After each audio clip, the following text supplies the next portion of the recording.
जिंदगी में सेहत और खुशियों के सही मायने तब हैं जब हम अपनी जिंदगी में सेहतमंद हैं। हर सेलिब्रेशन, हर खुशी जुड़ती है हमारी अच्छी सेहत के साथ और हमारी सेहत का ख्याल रखते हैं हमारे डॉक्टर्स।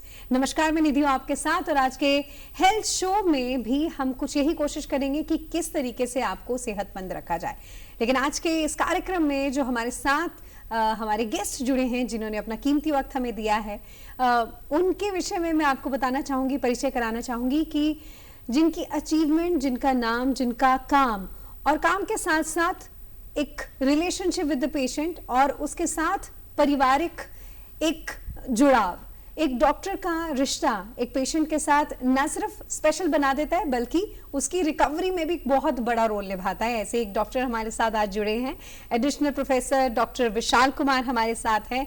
और डॉक्टर, आज हम बात तो जो सर्वाइकल इश्यूज पर करेंगे, लेकिन इससे पहले मैं अपने दर्शकों को ये बताना चाहूँगी कि मोर देन 25 इंटरनेशनल नेशनल आप रिवॉर्ड रिकॉग्निशन के साथ जुड़े हुए हैं। मोर देन 300 पब्लिकेशंस का नाम आपके साथ जुड़ा और कई सैकड़ों और भी जुड़ने वाली हैं इन फ्यूचर। और 8 किताबें जो कि न सिर्फ बच्चे जो आगे भविष्य में आपकी तरह आगे देश का नाम रोशन करना चाहते हैं, मेडिकल फील्ड में और पारंगत होना चाहते हैं, उनकी सपोर्ट करेगी, बल्कि आपकी गाइडेंस आज के इस कार्यक्रम में बहुत से लोग जो कि सर्वाइकल इश्यूज से ग्रस्त हैं उनको भी इस प्रॉब्लम से दूर करेगी। तो आपका बहुत स्वागत है आज के इस कार्यक्रम में। धन्यवाद मैम, मुझे इस हेल्थ शो का पार्ट बनाने के लिए। एंड मुझे खुशी इस बात की है कि शायद मेरा कुछ थोड़ा बहुत भी इनपुट हमारे मरीजों को, हमारे श्रोताओं को, हमारे दर्शकों को कुछ काम आ सके। डॉक्टर, जैसे शुरुआत में हमने कहा था कि एक बहुत स्पेशल रिश्ता होता है एक पेशेंट और एक डॉक्टर के बीच में, क्योंकि कहीं वो अपनी पूरी इमोशंस के साथ भी जुड़ा होता है, कहानियों के साथ भी जुड़ा होता है। तो आज के इस कार्यक्रम में जब हम सर्वाइकल इश्यूज पे बात कर रहे हैं, जिससे बहुत सारे लोग ग्रसित हैं, और वो जेंडर बायस इशू भी नहीं है, मेल फीमेल, इनफैक्ट बच्चों को भी हो रहा है। तो सबसे पहले मैं चाहती हूँ कि आप हमारे दर्शकों को बताएं कि सर्वाइकल इश्यूज क्या क्या हैं। सर्वाइकल इश्यूज ना आजकल मैम बहुत ही कॉमन है। बेसिकली हम इसको मेडिकल टर्म में एपिडेमिक कहते हैं। कोई ऐसा बंदा या बंदी नहीं होगी, चाहे वो बच्चा या बूढ़ा या जवान, जो गर्दन के दर्द से ना आए या ना उसको कभी लाइफ टाइम में ना हो। ये कॉमन इसलिए भी है मैम क्योंकि लाइफस्टाइल आजकल वैसा हो गया है कि डेस्क जॉब करने वाले को भी होता है, लैपटॉप और कंप्यूटर देखने वाले को भी होता है, इस्तेमाल करते हैं। आपको मोबाइल फोन्स भी जो बहुत समय, लंबे समय तक देखते हैं तो गर्दन ऐसे ओकड़ू जैसी रहती है, उसकी मूवमेंट कम होती है। या फिर कोई वर्क फ्रॉम होम का आजकल कल्चर है मैम, तो वो लैपटॉप लेकर के बैठे रहते हैं सारे दिन रात, उसमें गर्दन की अकड़ाव हो जाती है। या फिर बीमारियां भी तरह तरह की हैं, जैसे डायबिटीज़ हो गया, थायराइड की प्रॉब्लम्स होती हैं। अक्रॉस प्रोफेशन हम बात करें तो मैनुअल लेबरर से लेकर के ब्यूरोक्रेट्स तक ये बीमारी किसी को, सर्वाइकल इश्यूज किसी को नहीं छोड़ती। अक्रॉस सेक्स, मेल हो या फीमेल हो या ट्रांसजेंडर हो, ये किसी को नहीं छोड़ती। फिर रही बीमारी की बात, डायबिटीज़ मेलाइटिस कॉमन है, हाइपोथायराइड कॉमन है, जिससे सर्वाइकल इश्यूज काफ़ी क्लोजली रिलेटेड हैं। इसके अलावा हमारे लाइफस्टाइल में अल्कोहल, निकोटिन, टोबैको, इन सब चीज़ों का काफ़ी सिग्निफिकेंट रोल है सर्वाइकल इश्यूज में। कहीं शुरुआती तौर पे हमें ऐसे ही लग रहा था कि शायद मोबाइल का इस्तेमाल या लैपटॉप, या फिर जब हमारा गर्दन ज़्यादा देर के लिए जिस काम को लेकर हम झुकी हुई रहती है तो उससे पेन होता होगा। लेकिन आपने एक बहुत बड़ी आई ओपनिंग बात की कि क्या चीज़ हम कंज्यूम कर रहे हैं उसको भी हमें ध्यान रखना बहुत ज़्यादा ज़रूरी है। अल्कोहल, निकोटिन, टोबैको छोड़ भी देंगे मैम ना, तो आजकल फास्ट फूड है ना, मोबाइल में भजन चले ना चले, लेकिन और ऐप सब में होगा, आप में भी होगा, मेरे में भी होगा, हर बच्चे में भी होता है। फास्ट फूड्स, पहले दूध, अब पैकेट दूध में दूध मिलता है मैम, तो फूड हैबिट्स भी काफ़ी चेंज हो गए हैं। आप डेस्क जॉब के साथ साथ वो जॉब ऑफिस स्टाइल जॉब है मैम, बाहर खेलना कूदना बच्चों का भी कम है। स्कूल में भी एसी लग गए, हमारे समय में शायद नहीं होता था, तो हम खेलते भी बाहर खेलते थे। हरी साग सब्जियां खेतों से ही मिल जाती थी। अब सारे प्रोसेस्ड एंड स्टोरेज्ड फूड्स हैं। मिल्क भी या मिल्क प्रोडक्ट्स भी आपको पैकेज्ड हैं, तो ये सब Adulteration है एडल्ट्रेशन सिग्निफिकेंट है, या फिर वो कुछ दिन रुक करके हम कंज्यूम करते हैं, जो दूध आज पैक हुआ शायद वो कल हम तो पिएंगे। मेनली आप कल्प्रिट मान रहे हैं कि lifestyle is the main culprit जो कि इस वन ऑफ द प्रॉब्लम को important culprits at least in cervical issues. Doctor जैसे आपने बीच में मेंशन किया कि इनफैक्ट अगर खाना भी अगर हम लेट कंज्यूम कर रहे हैं 2-3 दिन अगर फ्रिज में पड़ा है तो वो भी दैट कैन आल्सो उसकी न्यूट्रिटिव वैल्यू तो कम हो ही गया मैम ना। जो दूध आप फ्रेश लेते हैं, मान लीजिए काऊ से, बफेलो से, वो आप पैकेट वाला ले करके फ्रिज में स्टोर करके 2 दिन बाद ले रहे हैं, तो न्यूट्रिटिव वैल्यू तो डेफिनेटली कम होगी। उसको आप 2-3 बार बॉईल करोगे तो उसकी जो विटामिन डी, कैल्शियम कंटेंट है वो तो कम हो ही गया ना। फिर आउटडोर एक्टिविटीज बच्चों का कम हो गया है, तो इन सब चीज़ों से काफ़ी फ़र्क पड़ता है सेहत पे। एंड ये आज सर्वाइकल इश्यूज आज के नहीं है ma'am, it's a long term investment. Health तो आपका लॉन्ग टर्म इन्वेस्टमेंट है। यदि आप अपने पे ध्यान नहीं रखोगे तो बहुत जल्दी जो इश्यूज 50, 60, 70 के बाद आने थे वो आप 30, 40 में आएंगे। So that's why lifestyle modification तो डेफिनेटली बहुत ज़्यादा रिकमेंडेड है आज। डॉक्टर जैसे आपने बहुत अच्छे से एक्सप्लेन किया कि कौन कौन से कल्परेट हैं और किस तरीके से हम ख्याल रखें। अगर बात आती है सर्वाइकल इश्यूज़ की, जैसे आपने बताया कि उसके कारक क्या क्या रिस्पॉन्सिबल है, बहुत बार ऐसा होता है कि जैसे एलिमेंट आपने इसके साथ जोड़े। अब अगर सर्वाइकल के इश्यूज़ की बात करें तो उसके ग्रेव होने के पीछे कैसे हम पता करें कि दिस इज द टाइम की बिगिनिंग में ही हम इससे सॉल्व कर सकते हैं, नहीं तो ये आगे आने वाले टाइम में और बढ़ जाता है। स्टेजेस अगर इसके neck pain ma'am, to start with, कभी भी अलर्ट कब होता है बंदा, जब उसको नेक में पेन हो, डिस्कम्फर्ट हो। डिस्कम्फर्ट से शुरू होता है। डिस्कम्फर्ट तो हम बहुत बार नेग्लेक्ट कर लेते हैं, बहुत बार वो अपने आप ठीक भी हो जाता है। नेक पेन हुआ, नेक पेन के बाद नेक्स्ट स्टेज है रेडिएशन होता है पेन का, वो गर्दन का दर्द आपके दोनों बाजुओं में जाएगा। तीसरा स्टेज होगा कि बाजू फिर आपकी थोड़ी वीक होने लगेगी, हैंड ग्रिप वीक होगा, आपके कलम जब आप लिखोगे तो वो कलम आपके पेन हाथ से निकल जाएगा, उंगलियों से निकल जाएगा। आप शर्ट का बटन लगाओगे तो उसमें दिक्कत आने लगेगी, इट वोंट बी फाइनर। आप अपने बाल गूंथोगे तो उसमें तकलीफ आने लगेगी, आप उतने फाइन से फिनेसे से नहीं कर पाओगे। थोड़ा और एडवांस होगा मैम तो आपको चलने में तकलीफ होगी, आपको लाठी का सहारा लेना पड़ेगा। अच्छा। यदि उस स्टेज से भी आप निकले तो आप शायद व्हील चेयर पे आ जाओगे, और यदि व्हील चेयर पे भी वो डॉक्टर को कंसल्ट नहीं किए तो फिर हम व्हील चेयर के बाद बेड बाउंड हो जाएंगे।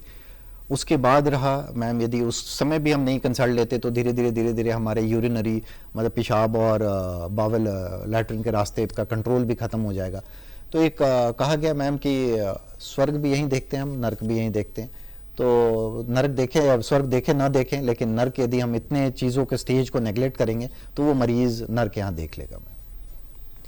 अब जैसे डॉक्टर आपने स्वर्ग और नर्क वाली सिचुएशन के साथ भी हमें जोड़ा, तो जहाँ स्वर्ग की बात आती है तो रघुवीर का भी नाम आता है। कहाँ किसी की जिंदगी को बदल देना, बचा देना, उसके लिए तो ये जिंदगी अपने आप में स्वर्ग बन जाती है। हम ये rarest of the rare achievement रही है, तो हम चाहते हैं कि हमारे दर्शकों को आप उसके साथ भी जोड़े, क्योंकि एक होप जो हमें डॉक्टर के साथ होती है ये कहीं उसका एक बहुत बड़ा एग्जाम्पल बना।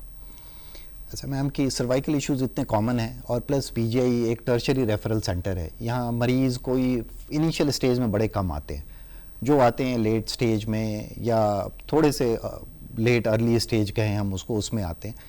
तो मोस्ट ऑफ द मरीज़ या तो रेफर्ड होते हैं या फिर आसपास वाले होते हैं जो थोड़े डिटोरिएट किए तो आए हमारे पास। तो उसमें फिर ये डीजनरेटिव सर्वाइकल माइलोपैथी जो बीमारी है उसमें फिर मोस्टली वो सर्जिकल कैंडिडेट होते हैं।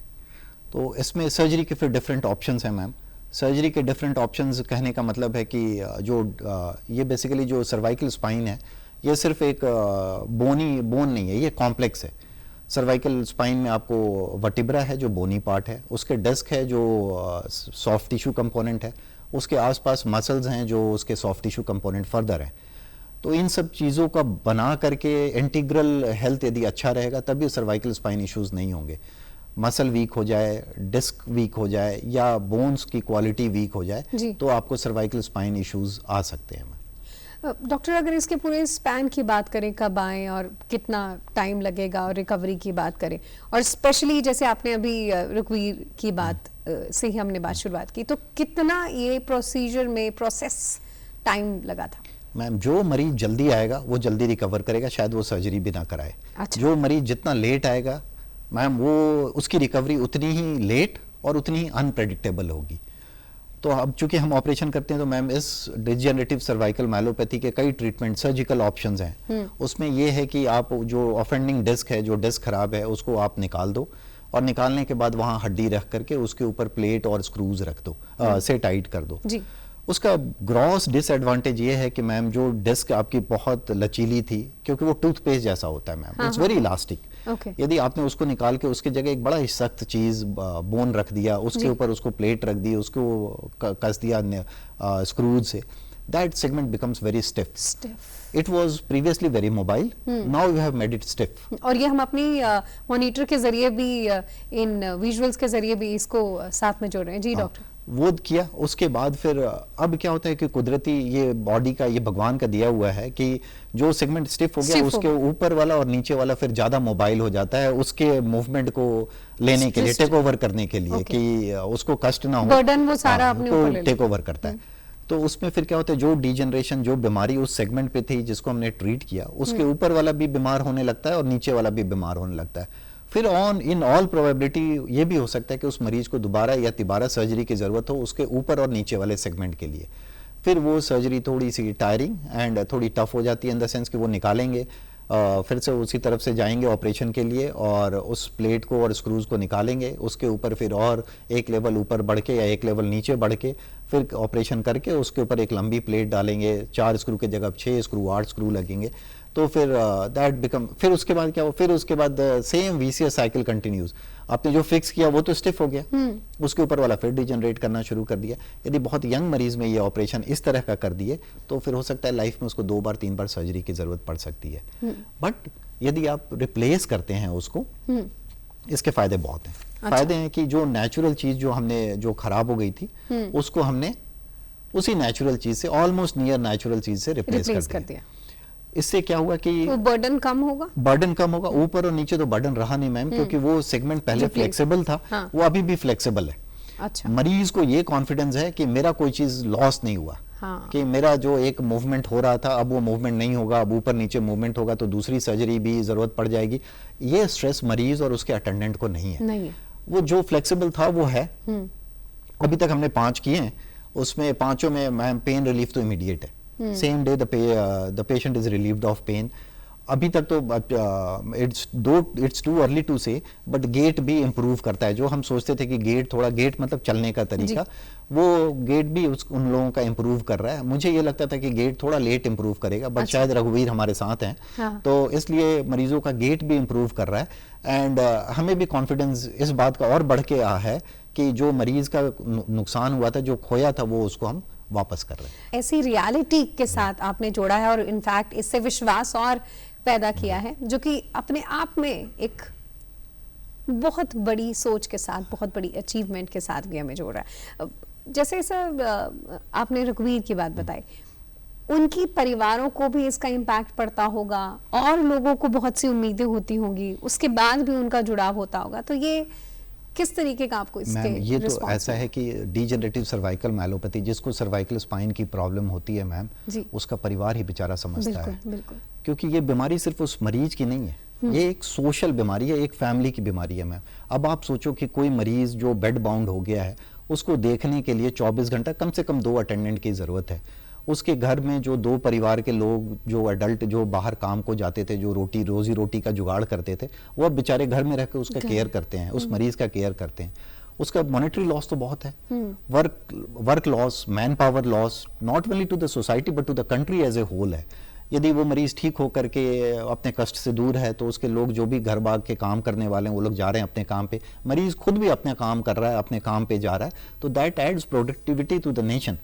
तो इस हिसाब से, और मैम आप देखो ना, घर में हमारे पिताजी यदि बीमार हो जाएं तो पूरा घर अफेक्टेड होता है, या कोई घर में कोई एक बच्चा बीमार हो जाए पूरा घर अफेक्टेड होता है। और चलो किसी को बुखार हो गया मैम तो वो घर 5 दिन के लिए अफेक्टेड होता है, लेकिन ये बीमारी ऐसी है कि यदि लॉन्ग लास्टिंग, काफ़ी देर तक लास्ट की, तो ये घर परिवार को भी उजाड़ देता है ma'am, in terms of economy, in terms of their livelihood. That ways I feel कि we are serving the humanity to a very very great extent, and though अभी तो it's just a beginning but still long way to go. क्योंकि ये एक उम्मीद भी बिठा रहा है और एक ये अगर आशा की बात करें वो भी साथ जोड़ रहा है। और डॉक्टर, अगर हमने रघुवीर की बात की है तो राकेश की भी बात इसके विषय में करना बहुत ज़रूरी है, क्योंकि वो एक अलग एक्सपीरियंस है, एक अलग इंसिडेंट है और एक अलग कहानी है। तो वो इंसिडेंट के बारे में आप क्या बताना चाहेंगे? मैम अब ये तो सही में कुदरती ही है कि फिर मेरे 2 मरीज में एक मरीज का और नाम मुझे लगता है रघुवीर कि है। किताब जो अगली आएगी उसमें कहीं ये जरूर हिस्सा बनेंगे। वो बनेंगे मैम, वो तो बनेंगे हाँ। और वैसे भी हमने जितनी भी किताबें लिखी है ma'am, all related to medical science, या जितने भी 8 मेरे किताबें लेख तो आप लिख ही चुके हैं, हो सकता है कि 9वीं किताब आपके कहीं इस एक्सपीरियंस हाँ, के साथ भी जुड़ी हो। और जितने भी लेख हैं मैम वो सब हमारे मरीज के ऊपर ही हैं, मरीज के द्वारा ही हैं, मरीज के लिए हैं। क्योंकि लोग, कोई डॉक्टर भी उनको पढ़ करके उससे शायद कुछ गाइडेंस ले करके या टिप्स ले करके मरीज का, आने वाले मरीज का उस बीमारी से रिलेटेड ही भला करने का सोचता है। और राकेश का विजुअल भी हम अपनी विंडो स्क्रीन पर अपने दर्शकों के साथ जोड़ रहे हैं। तो जी डॉक्टर। ये बेचारे ये एक शॉपकीपर हैं हिमाचल से, एंड मुझे तो बड़ी खुशी इस बात की, बेचारे इनके वाइफ, इनके और भी घर वाले लोग, दे वर वेरी, मतलब काफ़ी चिंतित रहते थे बेचारे। पीजीआई और उससे पहले भी इन्होंने 1.5-2-3 साल से दिखाए हैं। ऑपरेशन को तैयार हुए, ऑपरेशन किया हमने, सेम डे पेन रिलीफ। और मरीज को आप विश्वास नहीं करोगे, यहाँ से जब जा रहे थे तो इसको 4 घर से लेने आए और इतने खुशी खुशी मतलब गए कि मतलब हमें लगता है कि हमारा जिंदगी सफल हो। आपने उनको जिंदगियां दी हैं, उम्मीद दी है और वो खो के नहीं पा के गए हैं। जबकि पीजीआई के साथ तो हमेशा हर एक का जुड़ाव ऐसा ही रहता है कि विश्वास भरोसा है तो पीजीआई है। मैम ये बात तो सही है कि मरीज के लिए तो पीजीआई है ही है, हमारे जैसे लोग के लिए भी पीजीआई है। हमारा एग्जिस्टेंस एज सच विशाल नाम का कोई एग्जिस्टेंस नहीं है मैम। यदि मैं आज एग्जिस्ट करता हूँ, आपके इस खूबसूरत से प्लेटफॉर्म पे आया हूँ तो इसलिए आया हूँ क्योंकि पीजीआई में काम करता हूँ, and I owe my professional life to my institute, and that is PGI. तो जैसे परिवारों के चेहरों पर खुशियाँ, संतुष्टि, और डॉक्टर अगर इसके साथ साथ बात करें, क्योंकि आपने उनको ठीक तो कर दिया, अब बात आती है, क्योंकि जितनी भी अगर सर्जरीज की बात आती है तो उसमें बहुत बड़ा रोल आता है फिजियोथेरेपी का। तो आज हम दूरदर्शन के माध्यम से ये भी चाहते हैं कि आप ये गाइड करें कि फिजियोथेरेपी सर्जरी के बाद कितनी ज़रूरी है। मैम ओवरऑल मैं बताऊंगा कि ऑपरेशन जो है वो पूरे इस प्रक्रिया का 1/3 पार्ट है। ऑपरेशन से पहले भी मरीज का बिहेवियर कैसा होता है, उसका आप में कितना कॉन्फिडेंस है, वो आपकी कितनी बात मानते हैं, उस पर डिपेंड करता है। पहला तो यदि हमारे मरीज मेरे बोलने से शराब और निकोटिन और सिगरेट स्मोकिंग यदि छोड़ देते हैं, दैट्स अ बिग अचीवमेंट। अब तो बहुत देखकर भी अपनी जिंदगी में बदलाव और करें। आप मानोगे नहीं मैम कि मैं ओपीडी में 100 मरीज यदि देखता हूँ तो 99 से पूछता हूँ, यदि उस एज ग्रुप हाँ वाले जी, हैं, हाँ जी। बच्चे नहीं हैं तो, कि शराब पीते हो, सुट्टा पीते हो, आजकल तो ये भी पूछता हूँ चिट्टा लेते हो। यदि कोई एक बोल दिया तो आई वेरी अफर्मली से कि नहीं लेना है। नहीं लेना। मेरे को ये लगता है 100 में से यदि 10 भी मेरी बात मान गए तो मेरा कंट्रीब्यूशन टू सोसाइटी हो गया। तभी हमने शुरुआत में कहा था कि आप ना सिर्फ उनका इलाज करते हैं बल्कि आप उनकी जिंदगियों को भी सुधारने की तरफ क्योंकि इसमें ना मैम मेरा भी फायदा है। मेरा फायदा इन द सेंस ये है कि हमारे पेशेंट का रिजल्ट और अच्छा होता है। यदि कोई शराब छोड़ दिया और उसमें ऐसे सर्जरी करेंगे तो डीजनरेशन और रुक जाता है मैम, फर्दर डीजनरेशन नहीं होता है। दूसरा, उसकी फैमिली में, अब हम एज ए डॉक्टर देखें तो मैं कोशिश करता हूं कि हम लोग उसकी फैमिली का एक पार्ट बने। बहुत तो उसमें ये है मैम कि हम डॉक्टर तो ठीक है, हम वाइट कोट वाले नहीं हैं। हम ऐसा है कि पीजीआई की एक खूबसूरती है मैम कि आप जब भी पीजीआई विजिट करोगे ना, हर कोने में देखोगे लिखा हो स्माइल एंड सर्व। मैं उससे एक स्टेज आगे जाता हूं कि serve and then see smile on face. वो यदि आपको मिलता है ना मैम पेशेंट से और पेशेंट के अटेंडेंट से, तो वो रात, उस रात जैसी नींद आपको फिर आती नहीं मैम। इतनी अच्छी नींद आती है कि आपको लगता है जिंदगी मिल गई आपको। और आपकी इस बात से मतलब ना सिर्फ मेरे चेहरे पर स्माइल है बल्कि हमारे दर्शक भी इसके साथ जरूर जुड़े हैं। तो इसलिए मैं अब उसके बाद आता है ऑपरेशन। ऑपरेशन तो 1/3 पार्ट है मैम। हाँ डेफिनेटली वो सर्जिकल स्किल इन्वॉल्व करता है, पूरा टीम का फीलिंग्स और टीम का ये एबिलिटी इन्वॉल्व करता है। उसके बाद आता है रोल फिजियोथेरेपी का। फिजियोथेरेपी बहुत इंपॉर्टेंट है मैम, क्योंकि देखो हम लोगों ने जो ऑपरेशन किया उसमें कुछ भाग हम काटते हैं, जिसमें मसल का भी भाग कटता है, स्किन कटता है, उसके ऊपर सर्वाइकल डिस्क निकाली जाती है। और मैंने बोला था कि ये मसल, बोन और डिस्क तीनों का मिला करके ये जोड़ बनता है। तो उसमें हम ऑपरेशन के जस्ट बाद भी एक हमारा प्रोटोकॉल है मैम। हर ऑपरेशन के बाद एक प्रोटोकॉल होता है जिसमें हम फिजियोथेरेपी बहुत इंपॉर्टेंट है, वो करना ही करना है। उससे करने से क्या होता है कि मरीज का कॉन्फिडेंस आता है, दूसरा उसकी जोड़ें मजबूत होती हैं, उसका बोन्स स्ट्रांग होते हैं, उसके लिगामेंट्स, उसके मसल्स, उसके मनोबल, everything gets stronger and that aids in a beautiful recovery of the patient finally. So physiotherapy is very very important and patient has to be compliant, patient को मानना होगा, patient को करना होगा to achieve अच्छा result, good results. Doctor, जैसे हम आपके बहुत सी ना सिर्फ गाइडेंस के साथ जुड़े बल्कि मैं बताना चाहूँगी हमारे दर्शकों को आपकी उपलब्धियों के विषय में भी, क्योंकि जब आप इतने अच्छे से काम करते हैं, इतने लगन से काम करते हैं, तो उपलब्धियां तो आपकी तरफ खुद ब खुद आपके साथ जुड़ती हैं। तो डॉक्टर, अगर एजुकेशन की बात करें तो मेरा पहला सवाल यही है कि आपने अपनी एजुकेशन कहाँ से ली? मेरा education one of the best schools in the country, Ramakrishna mission Vidyapith Deoghar Jharkhand, that is accredited with many national awards of school. उसका मैं एक अदना सा छात्र था। वहाँ से मेरी क्लास 10th वहाँ क्लास 10th किया ma'am. 11th 12th I did from my home town. I belong to a very small place in Bihar name Dehri on Sone. अच्छा। तो वहाँ का एक छोटा मतलब school which is not very famous, वहाँ से किया 12th। मेरा MBBS ma'am south east Asia के oldest college that is Calcutta medical college, वहाँ से हुआ। पोस्ट ग्रेजुएशन मेरा PGI से, I joined PGI as A post graduate trainee इन जुलाई 2005। तब से मैं यही हूँ मैम। तो जहाँ जहाँ आप गए हैं वहाँ वहाँ आपने अपने साथ ना सिर्फ एक कहानी जोड़ी है बल्कि एक अचीवमेंट को भी जोड़ा है और उनको भी प्राउड फील करवाया। और बहुत से वो कहते हैं ना पद चिन्ह आप ऐसे छोड़ते जाते हैं कि जो उसको फॉलो करके भी उनके पास एक बहुत बड़ा एग्जाम्पल है। इसमें मैं एक चीज़ कहूँगा ना कि इसमें मेरा कोई बहुत बड़ा अचीवमेंट नहीं है। मैं आपको बताता हूँ, PGI ना एक बहुत फर्टाइल ग्राउंड है, बहुत फर्टाइल ग्राउंड है for research, for academics, for patient care. जो भी डॉक्टर, कोई भी डॉक्टर मैम जो थोड़ा लगन से और थोड़ा मतलब सूझबूझ के साथ काम करेगा, वो ग्राउंड ऑलरेडी है उसके पास। उसके पास फ्रीडम भी है, फ्रीडम भी है, रिसोर्सेज भी है और अपॉर्चुनिटीज भी है। मैम ऐसा है कि रिसोर्स हो अपॉर्चुनिटी नहीं हो, अपॉर्चुनिटी हो रिसोर्स नहीं हो, तब तो यही कारक बना सर 10 पेटेंट एवरीथिंग मैम। मेरा तो कोई, मैं सही मायने में मैं इसमें कोई वो नहीं है, मतलब मेरे को कहने में कोई संकोच नहीं कि इसमें मेरा कोई रोल नहीं। जो है मेरा, जो भी आज मैं हूँ वो PGI का एज मेडिकल प्रोफेशनल, वो PGI का देन है। और PGI का सब कुछ PGI का ही है मैम। हमारा क्या है, यदि हम मेरे जैसा आदमी कहीं दूसरे मेडिकल कॉलेज में या कहीं और काम करता जहाँ रिसोर्स और अपॉर्चुनिटी की कमी होती या 19-20 होता, तो शायद मैं यहाँ नहीं बैठा होता आपके साथ। मैं ये कर पा रहा हूँ क्योंकि मैं PGI में हूँ। So all this credit goes to my mother institution. और ये तो मैम भी कहते हैं ना कि मेरी माँ भी है और मेरी वाइफ भी है PGI, दोनों। सो किसी एक से झगड़ा हो तो दूसरे से प्यार, दूसरे से झगड़ा हो दूसरे या दोनों से प्यार। ब्यूटीफुली सर, आपने this is both ways beautifully इस रिश्ते को भी निभाया भी है और इसके बारे में आपने बयां भी किया। सब बात कर रहे थे हम आपके 10 पेटेंट के बारे में, तो वो भी मैं जानना चाहूंगी कि उसमें क्या है। स्पाइन मेरा फील्ड ऑफ इंटरेस्ट है मैम, एंड मेरा फील्ड ऑफ पैशन भी है। मैंने इंडियन पेटेंट ऑफिस से, गवर्नमेंट ऑफ इंडिया से, मेरे को अभी लास्ट ईयर इसी साल एक लंबर स्पाइन के लिए मैंने प्लेट बनाया, उसका पेटेंट मिला। एक डॉर्सल स्पाइन के लिए प्लेट बनाया, उसका पेटेंट मिला।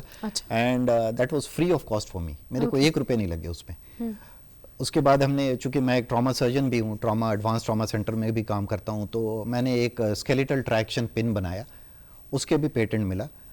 बच्चों का पैर बींगा होता है, जन्म जाती है, उसके लिए भी हमने एक ब्रेस बनाया, उसका भी पेटेंट मिला। मैंने 2 सर्जिकल अप्रोचेस डिस्क्राइब किए हैं जो टेक्निक्स इन ऑर्थोपेडिक्स से बड़ा नामी ग्रामी जर्नल है, उसमें पब्लिश्ड है। उसमें एक सर्वाइकल स्पाइन का अप्रोच है मैम और एक लंबर स्पाइन का अप्रोच है। हमारा कॉडा इक्वेना सिंड्रोम, जिसमें नस दब जाती है और टट्टी पेशाब रुक जाता है, एक ऐसा कंडीशन होता है जिसको हम कॉडा इक्वेना सिंड्रोम कहते हैं। उसका ग्रेडिंग सिस्टम पेशेंट का, वो हमारे इंडियन पेटेंट ऑफिस से कॉपीराइट मिला है हमें। तो ऐसे ऐसे करके हमारे पेटेंट्स, इनोवेशंस जो कहो मैम वो है। डॉक्टर, आपने अपनी इस जर्नी के साथ भी हमें जोड़ा, और अगर आपके रिवॉर्ड रिकग्निशन के बारे में मैंने बिल्कुल बिगनिंग में भी बताया था, क्योंकि नेशनली इंटरनेशनली जब आपको एक क्लेम मिलता है, मोर देन 25 अब तक आप अवार्ड जीत चुके हैं, मुझे लगता है कि उसमें भी आपने शतक ज़रूर हासिल होगा।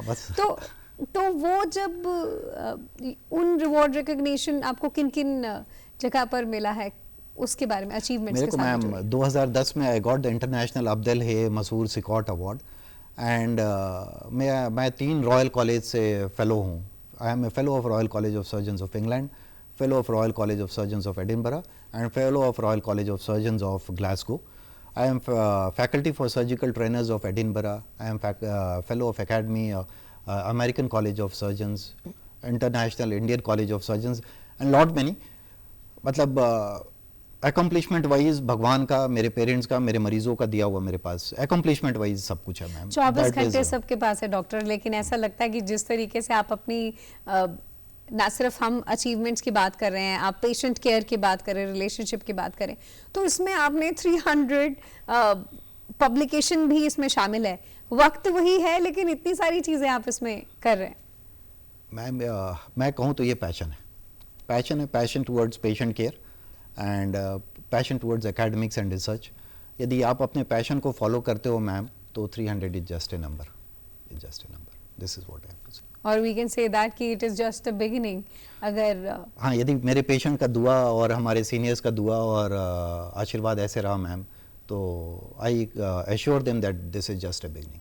डॉक्टर, एक सवाल के लिए मैं भी इंक्विजिटिव हूँ, क्योंकि बहुत से ऐसे जो मेडिकल प्रोफेशन से जुड़े हुए हैं और जो स्टूडेंट हैं अभी, जो आपकी तरह बनना चाहते हैं या मेडिकल फील्ड में जाना चाहते हैं, उनको आप क्या गाइडेंस देना चाहेंगे दूरदर्शन के माध्यम से? क्योंकि आपने बहुत सी जगह एग्जाम्पल क्रिएट किया है, ना सिर्फ अपनी रिवॉर्ड रिकग्निशन के साथ बल्कि टाइम मैनेजमेंट के साथ भी, क्योंकि जैसे मैंने शुरू में कहा था कि 24 घंटे ही हैं सबके पास, लेकिन उसमें इतनी सारी चीज़ें करना.